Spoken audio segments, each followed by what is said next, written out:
भाषण ऐसा कि पूरी की पूरी सरकार को खड़ा होकर शोर मचाना पड़ जाए।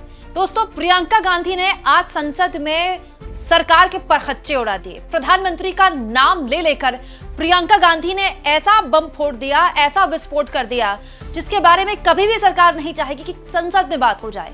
दोस्तों, पिछले दिनों प्रधानमंत्री मोदी के पीएमओ उनके दफ्तर में क्या कुछ चल रहा है उसको लेकर बहुत सी बातें कही जा चुकी हैं। कोई हिरेन जोशी हैं जिनके पर काट दिए गए हैं, कोई किसी के साथ बेटिंग एप्स चलाते हुए पकड़े गए हैं। ऐसी सुगबुगाहट, ऐसी चर्चाएं खूब थी।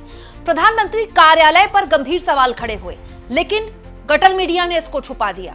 प्रियंका गांधी ने आज ये मुद्दा संसद में उठा दिया। प्रियंका गांधी ने सत्ता पक्ष को ललकारते हुए उसकी दुखती रग पर हाथ रखा और कहा कि आजकल तो हम क्या क्या सुन रहे हैं, प्रधानमंत्री के दफ्तर में क्या क्या हो रहा है, कौन कौन बेटिंग ऐप चला रहा है। उसके बाद तो दोस्तों सत्ता पक्ष बिलबिला गया, खड़े होकर हो गया बवाल। और उसके बाद जिस तरह से प्रियंका गांधी ने इस सरकार को भिगो भिगो कर धोया है कि दरअसल ये साजिश के तहत ये चाहते हैं कि देश अतीत में ही रहे ताकि वर्तमान और भविष्य के सवालों से इनको बचने का शॉर्टकट मिल जाए। देखिए आज प्रियंका गांधी ने किस तरह से न केवल सरकार बल्कि सीधा सीधा प्रधानमंत्री कार्यालय, उनके दफ्तर पर उंगली उठाकर ऐसी बात बोल दी जो मोदी जी को अच्छी नहीं लगेगी। हमारे प्रधानमंत्री महोदय 12 सालों से इस सदन में हैं, मैं मात्र 12 महीनों से हूँ। फिर भी छोटी सी सलाह है। उन्होंने अभी हाल ही में चुनाव था, कुछ महीनों पहले उन्होंने एक सूची निकाली थी कि विपक्षी दलों ने और विपक्ष के नेताओं ने कितने अपमान किए हैं इनके, और उसमें शायद 90-99 ऐसे उन्होंने अपमानों की सूची बनाई थी। तो मैं उनको एक छोटी सलाह देना चाहती हूँ कि नेहरू जी से जितनी भी शिकायतें हैं, जितनी भी गलतियां उन्होंने की आपके जहन में, जितनी भी गालियां देनी है, जितना भी अपमान करना है, उसकी भी एक सूची बना दीजिए। नहीं, बात खत्म नहीं है। 999 अपमान, 9999 अपमान, सूची बना दीजिए और फिर हम एक समय निर्धारित करते हैं। जैसे हमने 10 घंटे आज वंदे मातरम पर हमने बहस किया है ना, उस तरह से हम अध्यक्ष महोदय जी से पूछेंगे, एक समय निर्धारित करेंगे, 10 घंटे, 20 घंटे, 40 घंटे, जितने घंटों में आपकी ये शिकायत पूरी हो जाए, माननीय सदस्य आप शांत हो जाए और हम बहस कर लेंगे। लेकिन इस सदन का कीमती समय, जिसके लिए हमें यहाँ पे जनता ने भेजा है, जैसे हमें जनता की समस्याओं को हल करने के लिए चर्चा करनी चाहिए, इस्तेमाल करना चाहिए, उसको एसी के लिए इस्तेमाल करिए। उसके बाद जैसे अंग्रेजी में कहते हैं ना, जैसे अंग्रेजी में कहते हैं कि once and for all let's close the chapter, close कर लीजिए। देश सुन लेगा क्या क्या शिकायतें हैं, किसने क्या किया, इंदिरा जी ने क्या किया, राजीव जी ने क्या किया, परिवारवाद क्या होता है, नेहरू जी ने कौन सी गलतियां की, सुना लीजिए, फिर खत्म। उसके बाद बेरोजगारी, महंगाई, महिलाओं की समस्याएं, जो पीएमओ में हो रहा है उसकी बातें, उसकी चर्चा, जो बेटिंग ऐप के बारे में हो रहा है पीएमओ के अंदर, आप सदस्य प्लीज, जो एप्स्टीन फाइलों में आपके मंत्री महोदय के नाम निकल आए हैं, माननीय उसकी चर्चा करेंगे। आप वंदे मातरम में बोले, आप इधर उधर डाइवर्ट मत हो।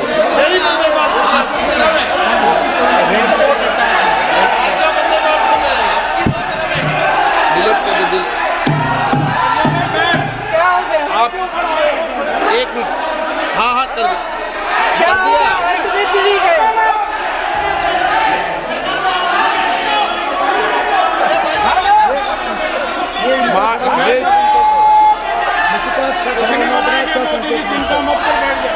बहुत बढ़िया। माननीय सदस्य 1 मिनट, माननीय सदस्य आप वंदे मातरम पर सार्थक चर्चा करें।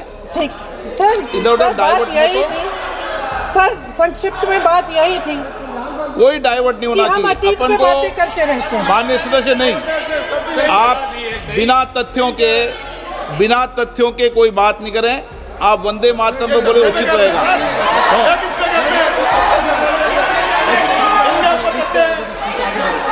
मैं प्लीज अध्यक्ष महोदय, मैं आपकी बात मानती हूँ, लेकिन बिना तथ्य के बहुत सालों के लिए ये हम पर आरोप डाल रहे हैं। हम चुपचाप सुनते हैं, इनको भी थोड़ी सी संतुलन होनी चाहिए, सुनने की थोड़ी सी हिम्मत होनी चाहिए। ये राजनीति है, हम बोलेंगे, आप वंदे मातरम बोलेंगे। वंदे मातरम सर। महोदय, आज की ये बहस सिर्फ ध्यान भटकाने के लिए की जा रही है, क्योंकि ये सरकार इस देश के वर्तमान की असलियत छिपाना चाहती है। आज देश का युवा कितना परेशान है, कितनी मुश्किल में है। पेपर लीक होते रहते हैं, बेरोजगारी है, महंगाई इतनी बढ़ चुकी है। इसकी चर्चा हम सदन में क्यों नहीं कर रहे हैं? आरक्षण के साथ जो हो रहा खिलवाड़ है, उसकी चर्चा हम यहाँ क्यों नहीं कर रहे हैं? महिलाओं की बात होगी, बड़े बड़े ऐलान होंगे, मगर उनकी परिस्थितियों को सुधारने के लिए कोई ठोस कदम यहाँ क्यों नहीं उठाया जा रहा है? इन्हीं दरवाजों के बाहर खड़े होकर पत्रकार तरह आपने कहा कि आरोप मत लगाइए बगैर तथ्य के, तो मैं बोलूं कि नहीं बोलूं? नहीं, बिल्कुल नहीं। नो, आप उधर की बात मत बोलो। आप जल्दी से बोल लेते हो, सदन में जो कुछ भी बोले हैं वो तथ्यों से बोले। आपको हर चीज ऑथेंटिक करनी पड़ेगी, इसलिए आप तथ्यों से बोले। अच्छा सर, बड़े बड़े शहरों में प्रदूषण है, लेकिन हम इस सदन में बैठकर सिर्फ छोटी छोटी बातें करेंगे। जी,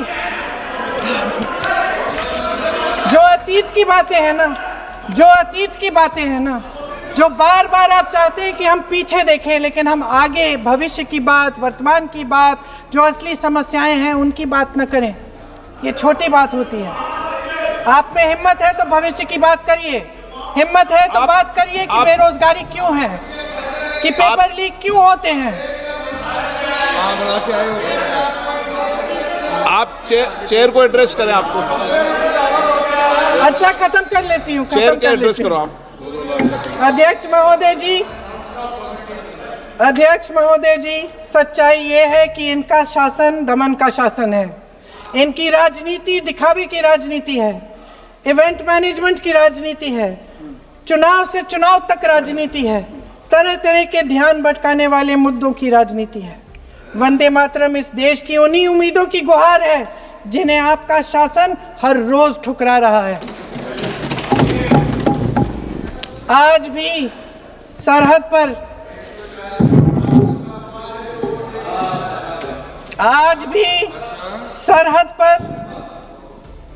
पर जवान जब दुश्मन का सामना करता है तो उसकी छाती में वंदे मातरम गूंजता है।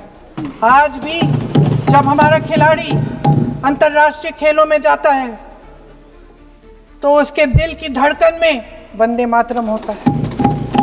आज भी इस देश के करोड़ों देशवासी जब अपने राष्ट्र ध्वज को फहराते हुए देखते हैं तो उनकी जबान पर वंदे मातरम, वंदे मातरम, वंदे मातरम आता है। कांग्रेस के हर एक अधिवेशन में 1905 से लेकर आज तक सामूहिक तौर पर वंदे मातरम गाया जाता है। आपके अधिवेशनों में गाया जाता है कि नहीं, ये बताइए। अपने देश की आत्मा के इस महामंत्र को विवादित करके आप एक बहुत बड़ा पाप कर रहे हैं। इस पाप में कांग्रेस पार्टी शामिल नहीं होगी। ये राष्ट्रगीत वंदे मातरम हमेशा से हमें प्यारा है, हमेशा से हमारे लिए पवित्र रहा है और हमेशा के लिए हमारे लिए पवित्र रहेगा। धन्यवाद।